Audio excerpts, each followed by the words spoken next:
If you're ever walking through the Pine Barrens and you hear a bell toll in the distance, don't follow it. Seriously. Because last fall, 3 hikers did. Tyler, Mia, and Jordan. They weren't kids, not thrill seekers, just experienced campers looking for ghost towns and ruins in the New Jersey woods. They were never supposed to find the church, but they did. Hidden deep in the forest, where no trail leads, where the trees seem older and wrong. They found a bell tower, and they heard something inside, screaming. Not once, not distant, again and again and again. And now only one of them is left to tell the story. But even he can't speak anymore. All he does is draw circles over and over and over. Tyler was the planner, always had a map, a compass, extra batteries. Mia was the skeptic. She never believed in ghosts, demons, or curses. She said every story had a logical explanation. And Jordan, he was the documentarian. Camera always rolling. He said one day they'd have a viral series, uncovering forgotten places swallowed by nature. They called themselves the Vanishers, urban explorers. Not adrenaline junkies, not ghost hunters, just curious minds with good gear. That day, they were hunting for the ruins of a colonial village, Pinedale, supposedly abandoned in 1904 after a fire consumed most of the town. There were no roads, no signs, just whispers online, and a pixelated satellite image showing what looked like a steeple. But the comments on that post were strange. Don't go there. The bell rings when no one is near it. Church isn't on any map for a reason. One comment just said, "You'll hear her first, then it's too late." They brushed it off. Internet lore, just like the Devil's Tree, just like Clinton Road. But they should have known. When they crossed that dried creek bed and the woods fell completely silent, not a bird, not a bug. Something had changed. Mia joked, "Maybe the forest is on mute." Jordan laughed. Tyler didn't, because that was when he saw the first cross. A small wooden one, nailed to a tree. No name, just a circle carved into the bark beneath it. And above them, the trees had grown into a perfect arch, like a doorway, leading nowhere. They walked for nearly 2 hours. The map Tyler had marked was useless now. The terrain didn't match any satellite view. And the deeper they went, the more the woods felt wrong. Trees leaned unnaturally.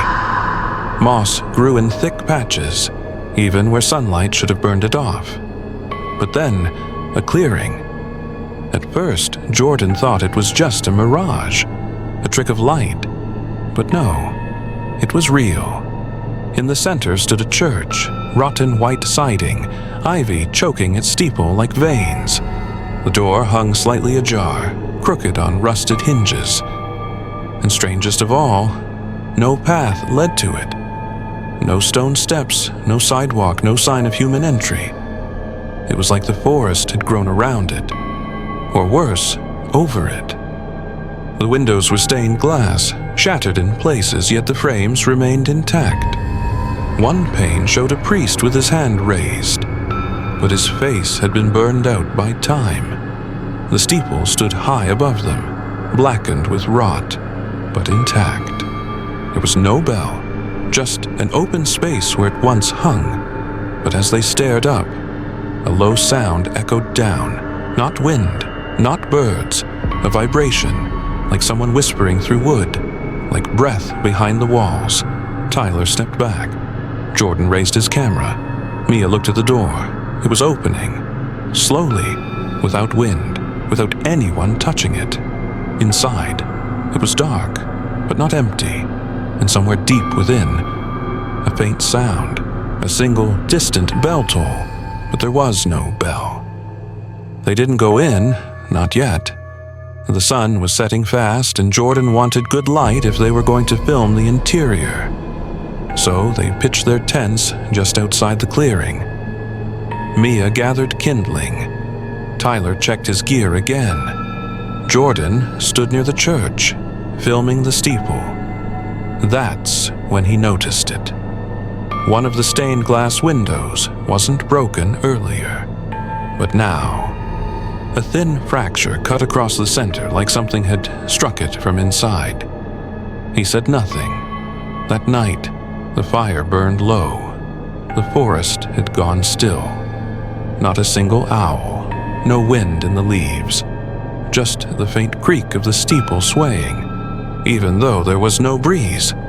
Tyler had just zipped up his tent when he heard it. A scream. A woman's scream, not Mia. She was already sitting up, flashlight in hand. The scream came again, louder, closer, then further. Then again, inside the church. They froze. Jordan grabbed his camera. Tyler whispered, "Don't go in there, not yet." But Mia, she was already standing. If someone's in there, hurt, and we can't just sit here. And the door was open again. Wide this time. Black inside.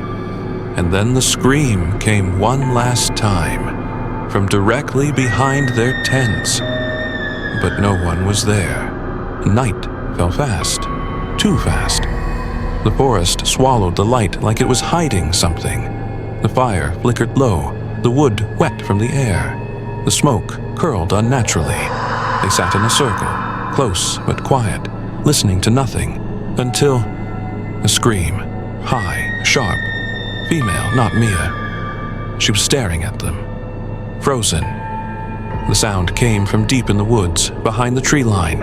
Then it came again, closer, then again, farther. Then, from inside the church. But the bell tower was empty. No lights, no movement, just black windows and an open door. No one had touched it. Tyler whispered, "That's not real. It's a trick of the forest." Jordan clutched his camera. Mia was already standing. Then the scream came again, right behind them, right behind the tents. Tyler spun with his flashlight. Empty forest, just trees, just dark. But the voice didn't echo like it should have. It whispered along the bark, crawled between branches, slid under the roots, and then the screaming stopped. Not faded, not distant, just gone, like someone had pressed mute. That night, they camped just outside the church. No one said it, but none of them wanted to sleep inside. Not yet. Around midnight, the fire had died to embers. The forest was still. Then a scream, a woman's scream, not Mia. She was already sitting up, her eyes wide, mouth slightly open. The scream came from the woods, close, then again, farther, then closer, then inside the church. They turned together, slowly. The church door was open, wide. The interior was black, deeper than shadow. No footsteps, no voice. Just the echo of that scream, still ringing somewhere in the rafters. Then silence, total silence. Not a single night sound, as if the forest itself was holding its breath. They stepped inside, one by one. The air was wrong, cold, not from wind, but from stillness. The pews were warped, half sunken into the floor. Water damage climbed the walls like black veins, but the altar, pristine, no rot, no dust, no decay. To the left, half hidden behind a tattered curtain, a confession booth.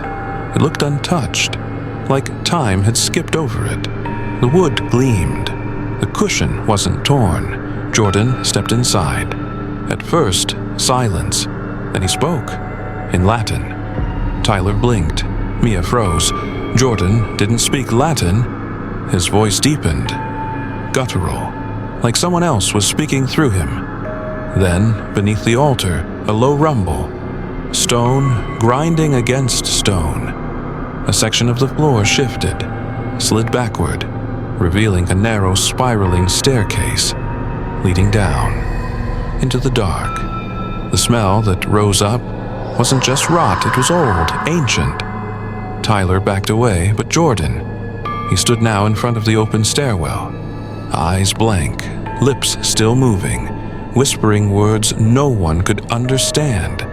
Inside the church, it felt like they weren't alone. Every footstep echoed for too long, as if something below was listening. The walls were cracked, the ceiling flaking, but one thing was perfect.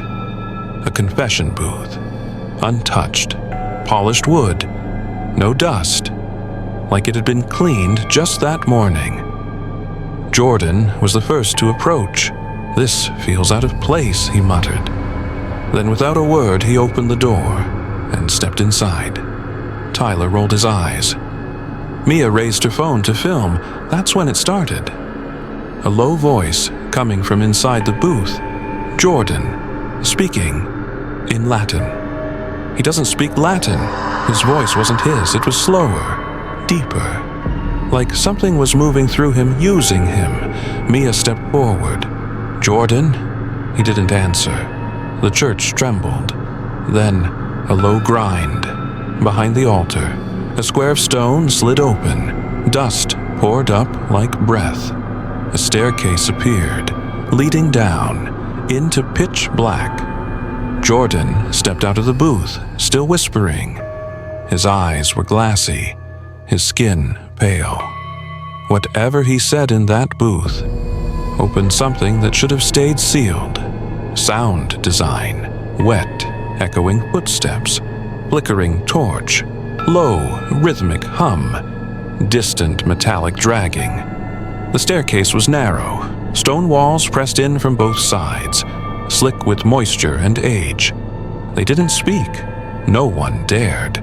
Jordan led the way, his flashlight stuttering with every step. Behind them, the trapdoor slowly creaked shut. On its own. Now, there was only down. At the bottom, a vaulted stone chamber, lined with pews, candles still burning, but no wax, just flame, sitting still, as if frozen in time. On a crumbling lectern lay a book, a brittle leather cover buckled with age. Jordan opened it. Church records. The last entry dated October 17th, 1894. The priest has sealed himself below. He says the devil lives in the walls. The screams won't stop. May God forgive us all. Then, the sound. A scream. Close. Inside the chamber. But no one was there. They turned and saw movement. In the archways. In the spaces between torchlight. Something crawled along the walls. Too tall. Too thin. The scream came again, louder. It echoed through the bone vaults. The shadows bent and the air rippled. Mia whispered, "We have to leave. Now." But Jordan was still reading. One final entry, scribbled in shaky ink. It wears the faces of the dead. It feeds on memory. It mimics the ones you love. If it finds you, do not answer when it calls your name. Then, a whisper. Behind Maya, a voice. Her brother's voice. "Maya?" She turned, and the screen went black. Wait, was that thing pretending to be her brother the whole time? Part 2 when? I got chills, literal chills. Would you have entered that church?